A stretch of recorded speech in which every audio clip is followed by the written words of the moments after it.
Bienvenidas y bienvenidos a un nuevo programa de Punto Género, un punto de encuentro para acercarte los temas que se debaten en el Congreso desde una mirada de género. Y así te presentamos el programa.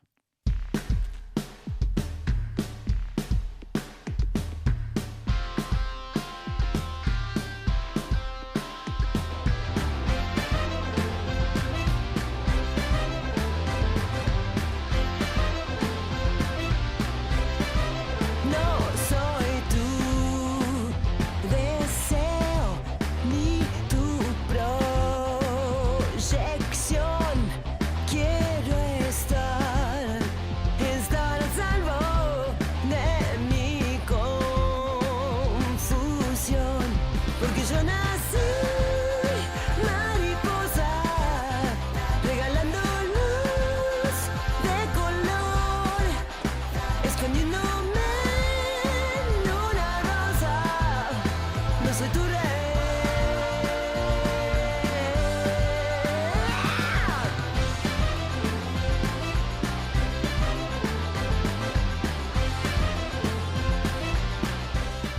Y hoy en Punto Género vamos a estar hablando sobre el tango, las milongas y el machismo.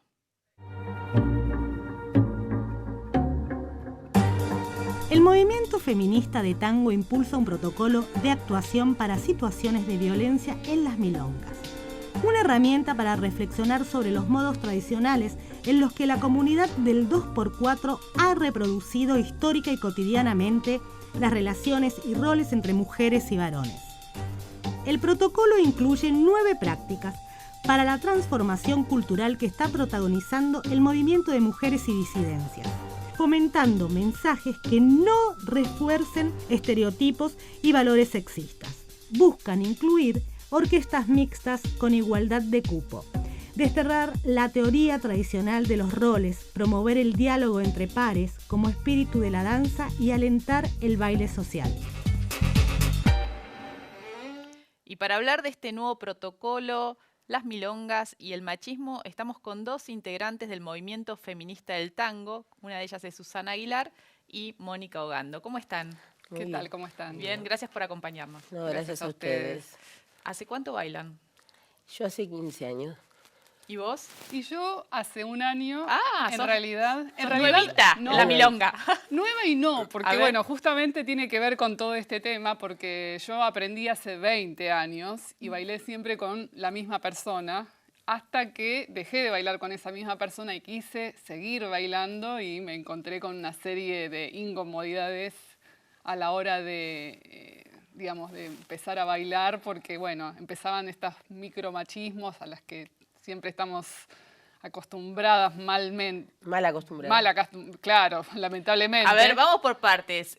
Micromachismos en el tango, es un buen título. Sí. ¿Cuáles persisten? Y Enseñar, dar clase cuando estás bailando y desde un lugar absolutamente de poder y de superioridad, por ejemplo. Te dicen cómo. Exacto, ¿Cómo hacerlo? exacto. ¿Cómo Como hacerlo? Siempre el error es tuyo, Y obviamente. siempre el error, claro. ¿Algo más? Bueno, Bueno, hay un montón de cosas que nosotras, es decir, el hecho de que el hombre siempre saque a bailar, elija con quién bailar. Es decir, hay como unos códigos en la milonga que son históricos, pero que están un poco perimidos también, ¿viste? Es decir, ahora por suerte hay como milongas diversas. Entonces tenés la milonga tradicional, donde se sigue con esos códigos, que vende también al exterior, etcétera, etcétera. Y después las milongas más relajadas, ¿viste? Donde la mujer saca, el hombre saca, es decir, es más amigable, ¿no? El trato, es decir, no es que sos así como un producto exponiéndote y Sí. esperando a que el otro, el hombre, venga a elegirte, que no te elige generalmente por cómo bailás solamente, sino hay un montón de ingredientes más, ¿no? Así que ¿Y cuándo surge el movimiento feminista del tango? Y en este 8 de marzo que pasado, no, el anterior, a partir de estar sufriendo hace años un montón de incomodidades, ¿De qué tipo, por ejemplo? por ejemplo, con esto que te decía, pero también yo qué sé, estar en pareja con alguna persona, dejar de estarlo y no poder ir a esa milonga porque la persona te empieza a decir que no podés ir a esa milonga porque es de él, parecería. Es como que te marca el territorio. Una cosa así. exacto. De hecho, gran parte de las violencias que suceden en las milongas tienen que ver con el acoso, cuando dos personas que en su momento tuvieron una relación una de ellas empieza a acosarla y a perseguirla y a decirle que ese es su territorio, por ejemplo, y cuando esa misma persona sigue asistiendo, sigue produciéndose este tipo de Sí, acosos. actitudes, Acosos, ¿viste? sí, que llegan muchas te veces ponen a incómoda. situaciones violentas en forma física, ¿no? Y entonces el año pasado empezaron a juntarse algunas que tenían ciertas inquietudes o estaban poniendo el foco en estas Sí, violencias, hubo en en estos Rosario micromachismos. sobre todo hubo una convocatoria, fue un grupo de compañeras que fueron y bueno, a partir de ahí vinieron con la idea esta de empezar a formar algo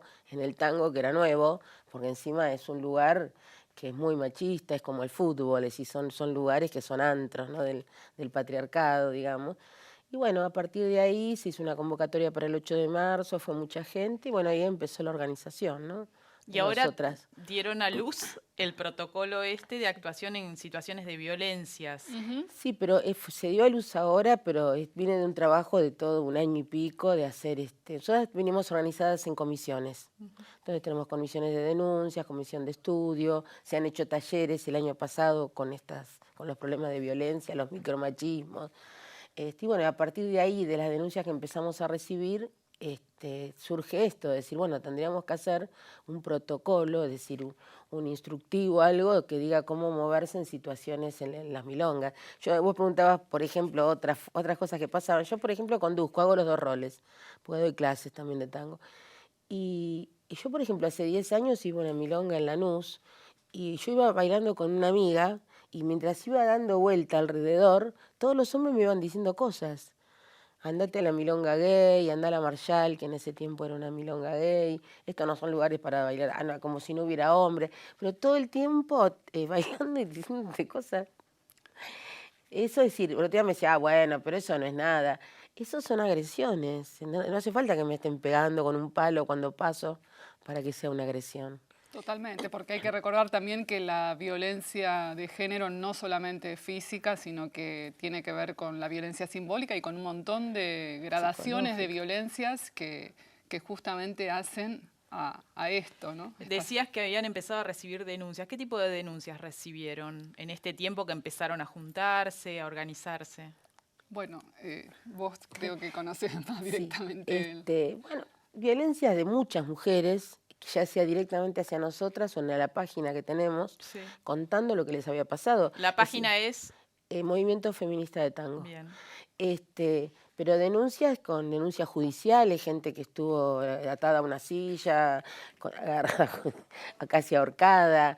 En relaciones de pareja, o sea, no lo que pasaba en el ámbito de la milonga, donde se baila, sino en situaciones en la intimidad. ¿A eso se refieren? No, o situaciones en las milongas. Ajá. Yo he vivido en una milonga, una persona, un hombre, llevar a una mujer al baño y correrla, y viste.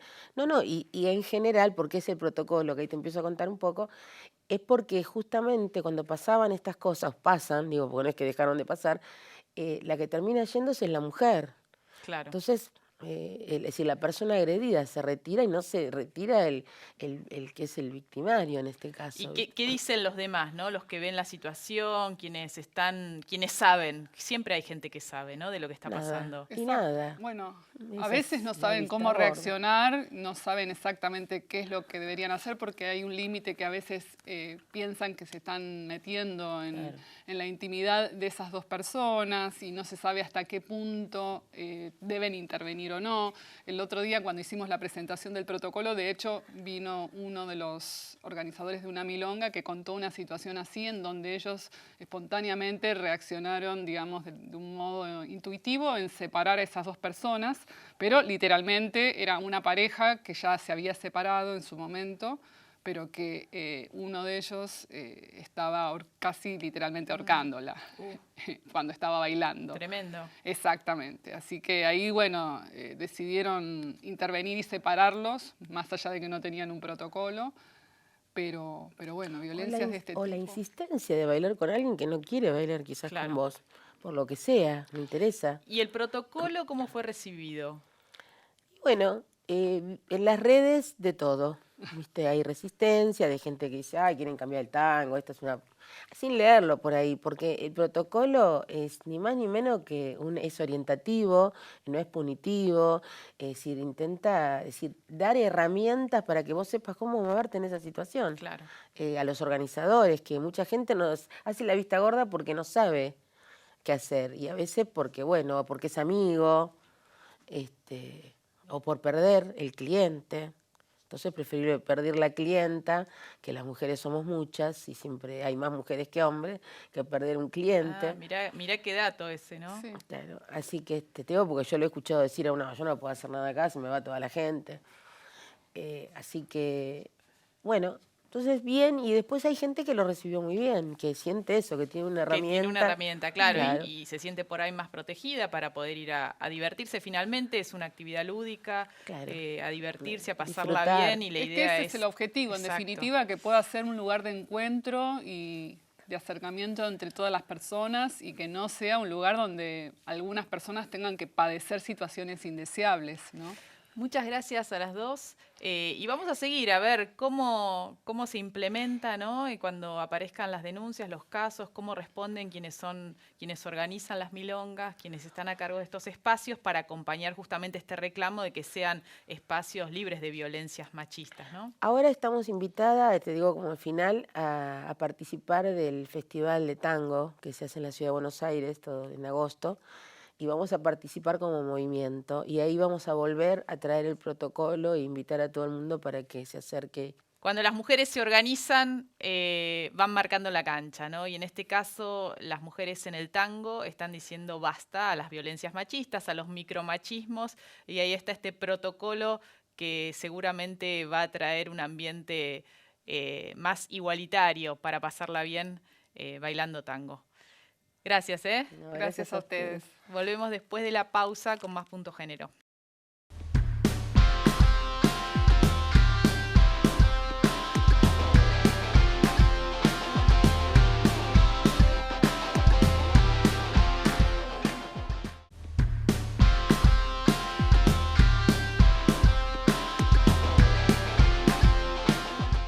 Nuevo bloque de Punto Género, y en esta nueva sección te vamos presentando en cada programa a los candidatos y candidatas a diputados en las próximas elecciones. En este caso es el turno de Rodolfo Tailade, del Frente para la Victoria en la provincia de Buenos Aires.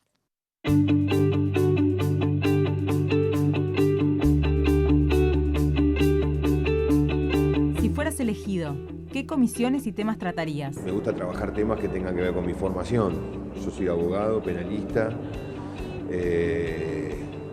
intervine en cuestiones de justicia, así que me gustaría legislación penal, justicia, asuntos constitucionales, ese tipo de comisiones. ¿Estarías dispuesto a cambiarle el nombre por Cámara de Diputados y Diputadas de la Nación?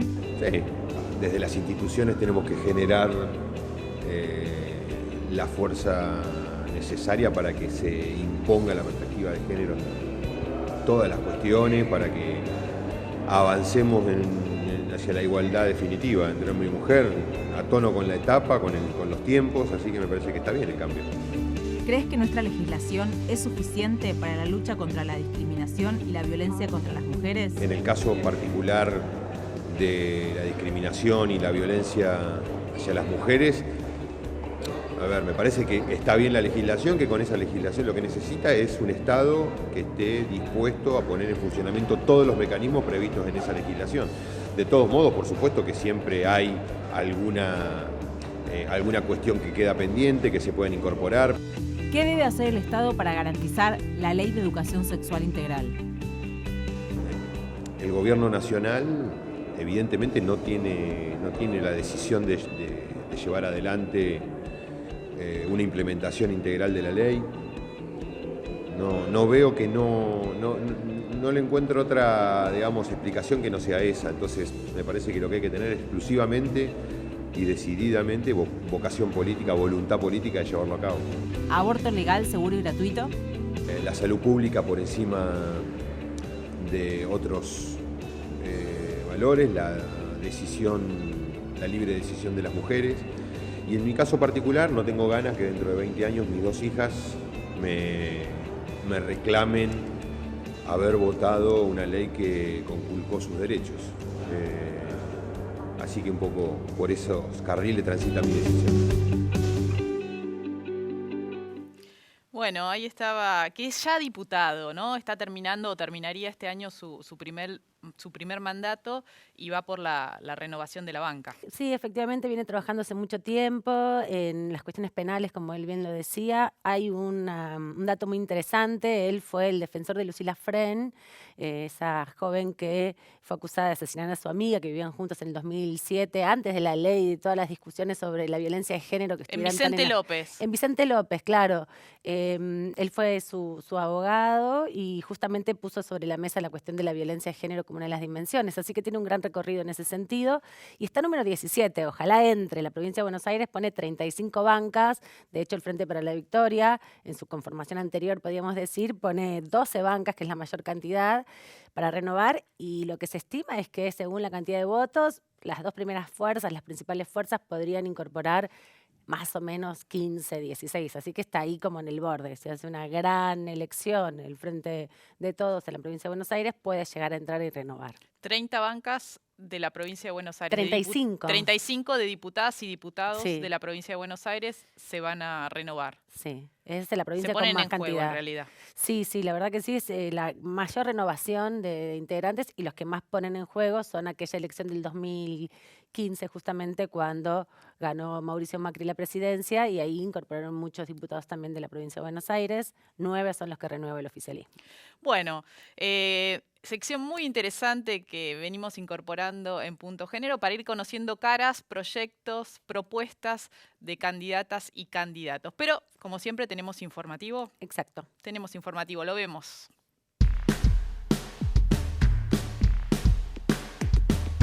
El alto comisionado por los derechos humanos de Naciones Unidas en Honduras condenó las muertes violentas de 20 personas de la población LGBTIQ durante el primer semestre del año 2019. El organismo internacional advirtió que solo en un mes fueron asesinadas 3 personas trans y una bisexual. También se pronunció sobre la necesidad de que las autoridades investiguen, juzguen y sancionen a los responsables. Reiteró su preocupación ante los altos niveles de violencia contra la población trans en la región y la baja expectativa de vida de esta población. La Cámara de Senadores realizó una jornada con la Procuración Penitenciaria de la Nación para difundir el informe sobre contextos de encierro desde el 2015. Proponen un método de diálogo para resolver problemas intramuros de manera pacífica y consensuada. Desde la Procuración Penitenciaria sostuvieron que buscan promover ámbitos donde la palabra permita afrontar la violencia. Un grupo de estudiantes de la Universidad Nacional de Rosario y de la Universidad Tecnológica Nacional diseñaron una aplicación enfocada en la seguridad y para prevenir la violencia de género. La app, que se llama No Estás Sola, permite enviar mensajes de emergencia a contactos seguros que indican la ubicación con solo agitar el teléfono. Se trata de la primera aplicación de este estilo en el país. Por iniciativa de la diputada nacional Victoria Donda Pérez, se realizó una audiencia pública para visibilizar la situación de las personas que viven en la calle. A partir de la resolución de la Justicia de la Ciudad de Buenos Aires exigiendo el cumplimiento de la Ley 3706, que protege a las personas en situación de calle. Según datos no oficiales, hay alrededor de 7.250 personas en esta situación en la Ciudad de Buenos Aires. La Cámara de Diputados aprobó el proyecto de ley que establece un resarcimiento económico y social para las víctimas de trata. La iniciativa obtuvo sanción definitiva por 183 votos afirmativos, 1 negativo y ninguna abstención. En el año 2013, la Asamblea General de las Naciones Unidas estableció el 30 de julio como Día Mundial contra la Trata de Personas.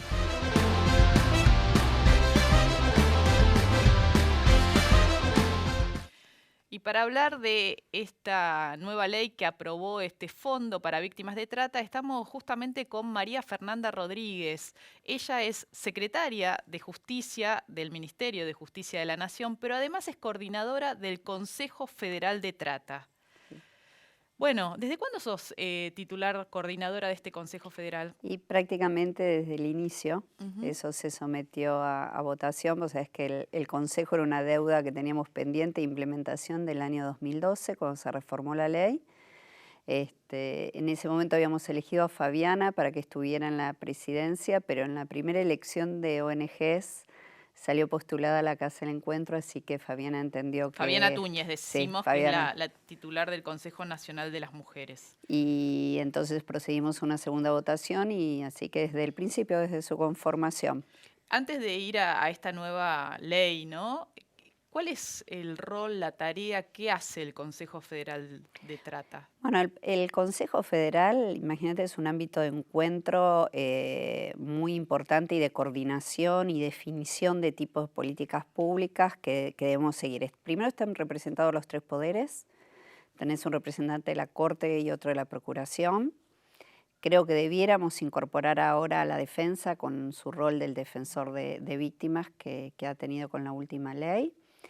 Tenés representado al Ejecutivo con 6 ministerios y tenés a su vez representado al Poder Legislativo con la Cámara de Senadores y de Diputados, un representante. Y aparte 3 organizaciones de la sociedad civil más todas las provincias.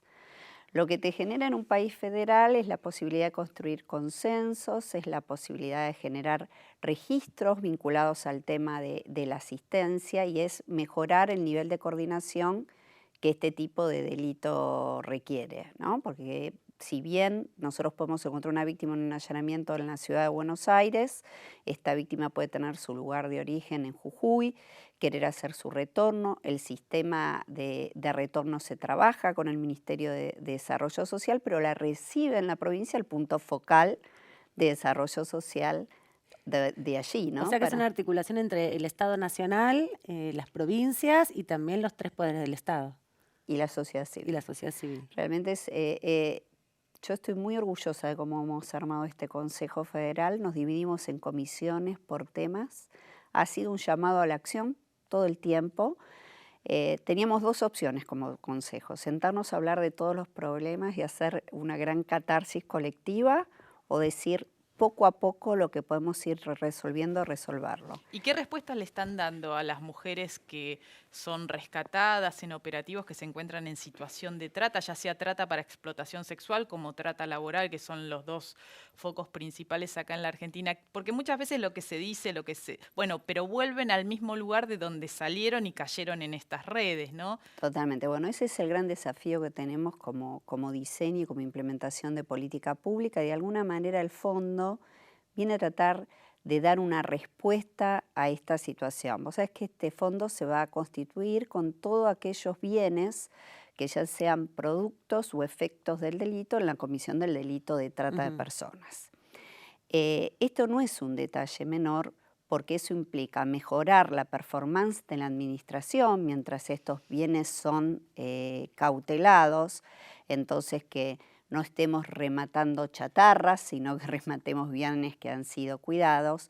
Y a su vez le da un destino muy importante, porque muchas veces el destino que se le daba a estos bienes era el de la acción social, digamos. Me daban a mí, por ejemplo, el Ministerio de la Nación, me daban una camioneta para que Rescate hiciera mejor los operativos. En la reforma de la ley en el año 2012 se establece con mucha claridad que esos bienes tienen como destino la asistencia directa a víctimas.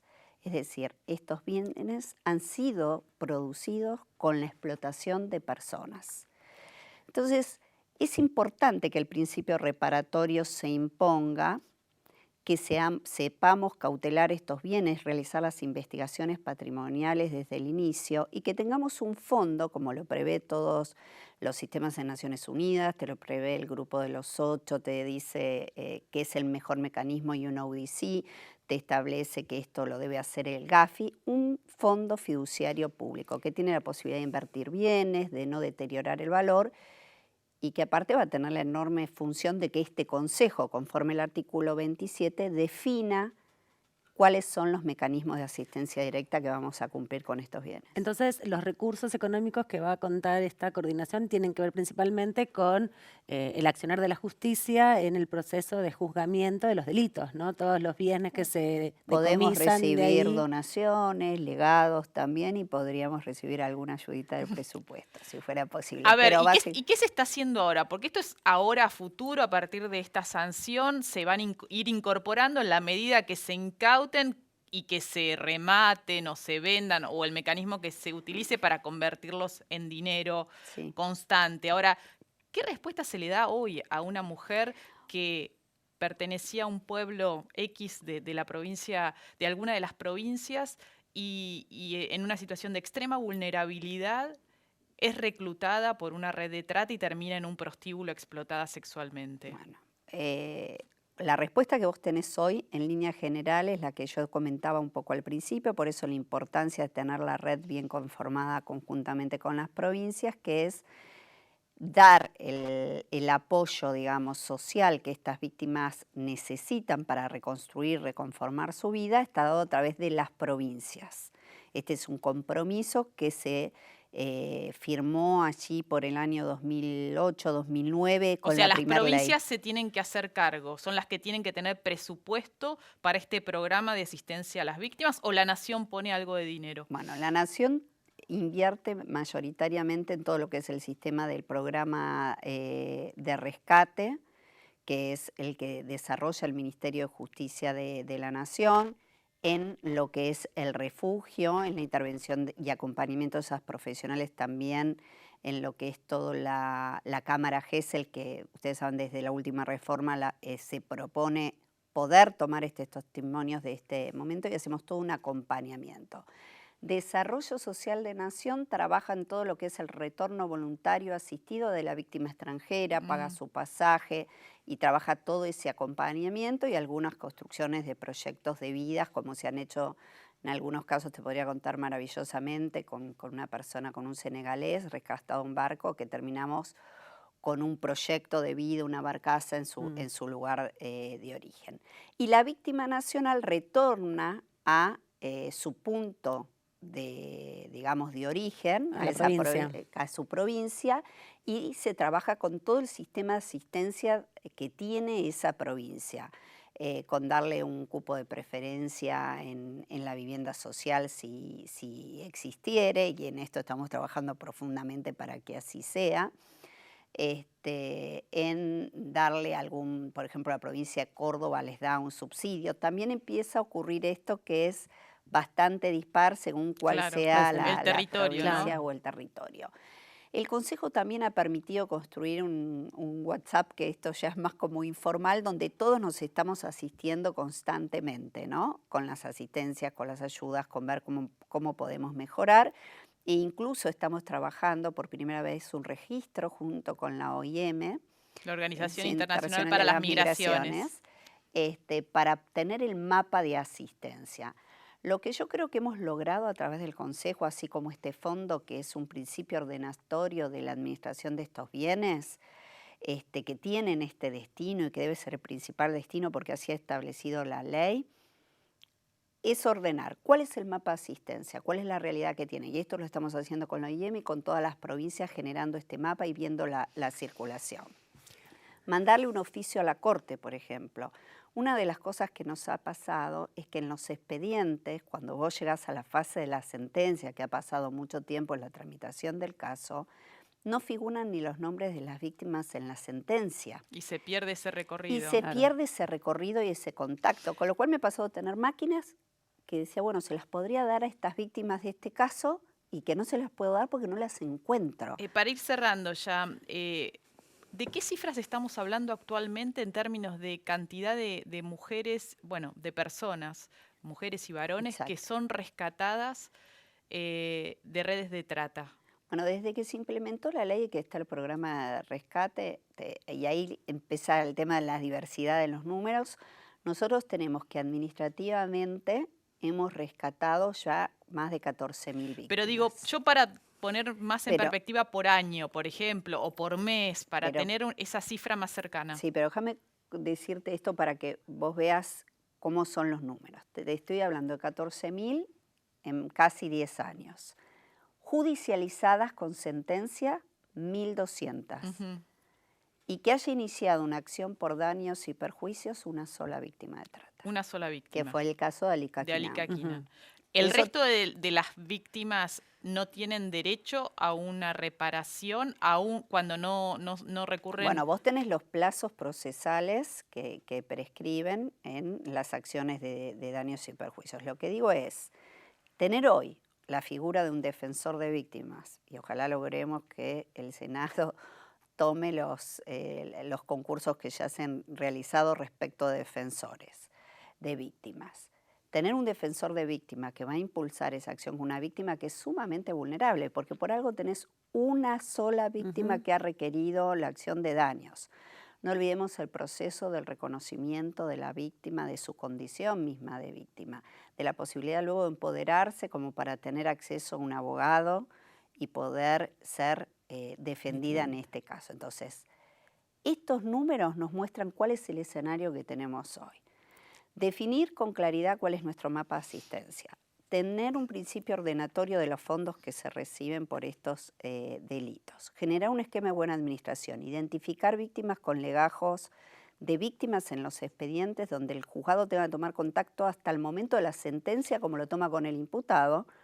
Implica un cambio sustantivo. Claro, y pues diferencial. pareciera como que las víctimas quedan a la deriva, ¿no? Y hacen lo que pueden con sus vidas y seguramente vuelven a esas situaciones de vulnerabilidad donde empezó ese reclutamiento, ¿no?